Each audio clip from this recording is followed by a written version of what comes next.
নমস্কার, কেমন আছেন? আজকে একটা অন্যরকম ভিডিও। এই শহরে কংক্রিটে ঘেরা বড় বড় বাড়িগুলোর মাঝে একচিলতে ছোট্ট গ্রামের পরিবেশের গল্প। হাজারিবাগে যখন আমি প্রথম আসি, উঠেছিলাম একটা 9তলা ফ্ল্যাটে, যার 7 তলায় একটা 3 কামরা রুমে 1390 স্কোয়ার ফিট ফ্ল্যাটে ছিলাম 2 বছর। ওখানকার পরিবেশ, ওখানকার কালচার, এই সমস্ত শহুরে আদব কায়দায় থাকতে থাকতে এক প্রকার হাঁপিয়ে উঠেছিলাম।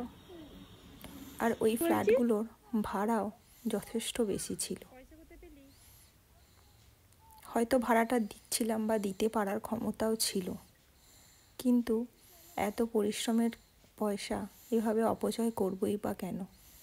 এইসব ভেবেচিন্তে অনেক খোঁজাখুঁজির পরে এই ঘরটিকে পেয়ে খুব ভালো লাগলো, পছন্দ হলো, চলে এলাম। এখানে কিন্তু আমার ছেলে মেয়েগুলো বেশ ভালোই কাটাচ্ছে। নিজেদের মতো করে খেলাধুলাও করতে পারে।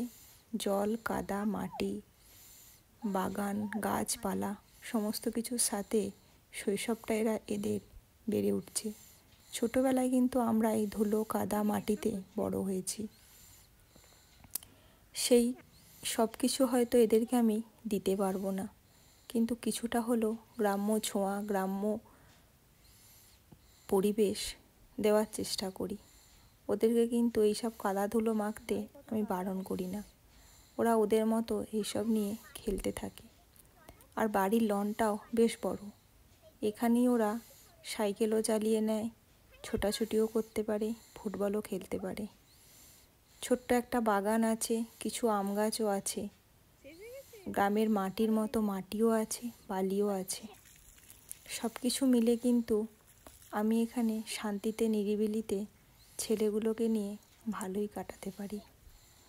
এত পাথর, এত কংক্রিটের মাঝে এই একচিলতে গ্রাম্য পরিবেশ আমাকে কিন্তু দুহাত উজাড় করে ভরিয়ে দিয়েছে।